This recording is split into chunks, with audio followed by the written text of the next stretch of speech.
διακόψει και εμένα ο αξιότιμος κύριος Υπουργός Παιδείας και θα του θέσω 3 ερωτήματα. Τώρα διάβασα, κύριε Υπουργέ, στην πράξη νομοθετικού περιεχομένου που έρχεται υπό μορφή τροπολογίας, είναι 2234. Βλέπω ότι υπάρχει και ένα κατάπιστο κείμενο για κυρίαρχο ελληνικό κοινοβούλιο και υπό την ιδιότητά σας του επιφανούς συνταγματολόγου θα ήθελα την απάντησή σας. Η σελίδα είναι 35 της τροπολογίας και δυστυχώς όμως δημοσιεύτηκε και ως πράξη νομοθετικού περιεχομένου στην εφημερίδα της κυβέρνησης. Το φύλλο είναι 262, 17 Δεκεμβρίου του 2014. Οι δανειστές, προκειμένου να σας δώσουν τη δίμηνη παράταση, σας ζήτησαν να συμφωνήσετε στα εξής. Πρώτο, σας διαβάζω. Η Ελλάδα, η Τράπεζα της Ελλάδος και το Ταμείο Χρηματοπιστωτικής Σταθερότητας παρετούνται με την παρούσα αμετάκλητα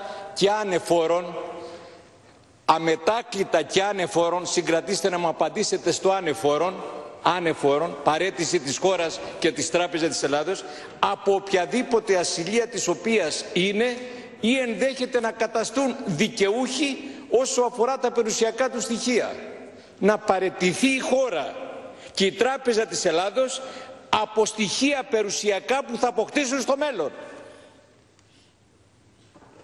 Διανοείστε σε τι καλείστε τώρα τους Έλληνες βουλευτές?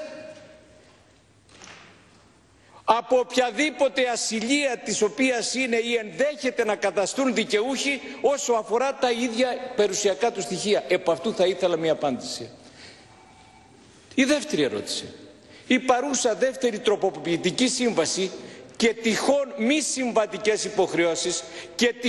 συμβατικές υποχρεώσεις θα μας πείτε ποιες εννοεί, που προκύπτουν από ή σε σχέση με αυτή θα διέπονται και θα ερμηνεύονται σύμφωνα με το αγγλικό δίκαιο. Και όχι μόνο αυτό, σας επιβάλλουν αυτό το κατάπτυστο όρο οι δανειστές.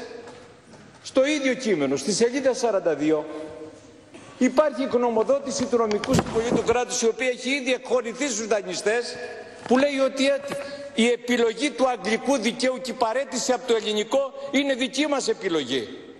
Σας διαβάζω τι λέει. Γνωμοδότηση δημοσιευμένη σε ΦΕΚ. Υπογράφει αυτά τα κείμενα πρόεδρος της Δημοκρατίας.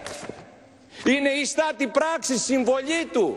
Ακούτε τι λέει η γνωμοδότηση. Η επιλογή του αγγλικού δικαίου, σας διαβάζω τη σελίδα 42.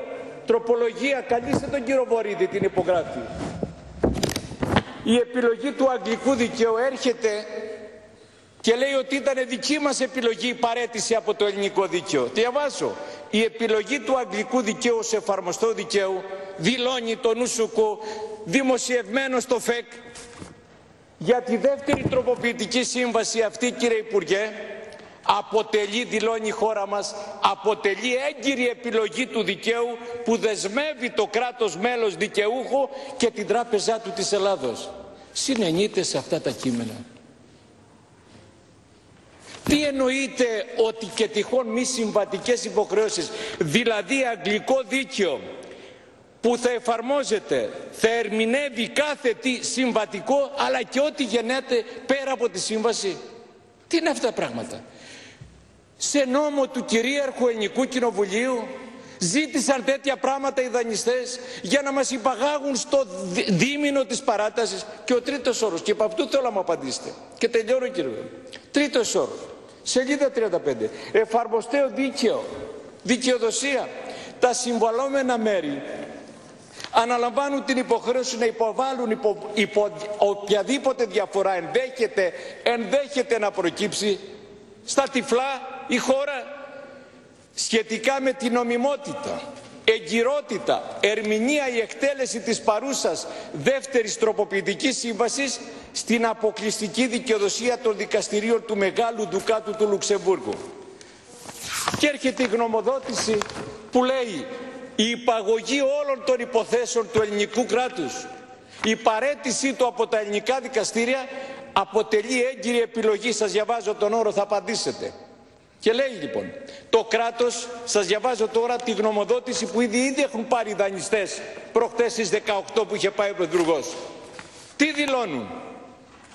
Δηλώνουν λοιπόν οι Έλληνες πια ότι και η παγωγή, γέλατε εδώ, γέλατε, για καθίστε εδώ, γέλατε εδώ. Κύριε Υπουργέ, επειδή την υπογράφετε, ένα λεπτό να το πω και στον κύριο Βορίδη. Σιγά σιγά. Εσείς κάνετε τη δουλειά σας και οι υπουργοί μετά, αφού θέλουν, θα απαντήσουν. Αλλά παρακαλώ, μην κάνουμε τέτοιου είδους τώρα διαλόγους. Συνεχίστε, κύριε Μητρόπουλε. Συνεχίστε. Και τελειώνω. Συνεχίστε κανονικά. Και τελειώνω.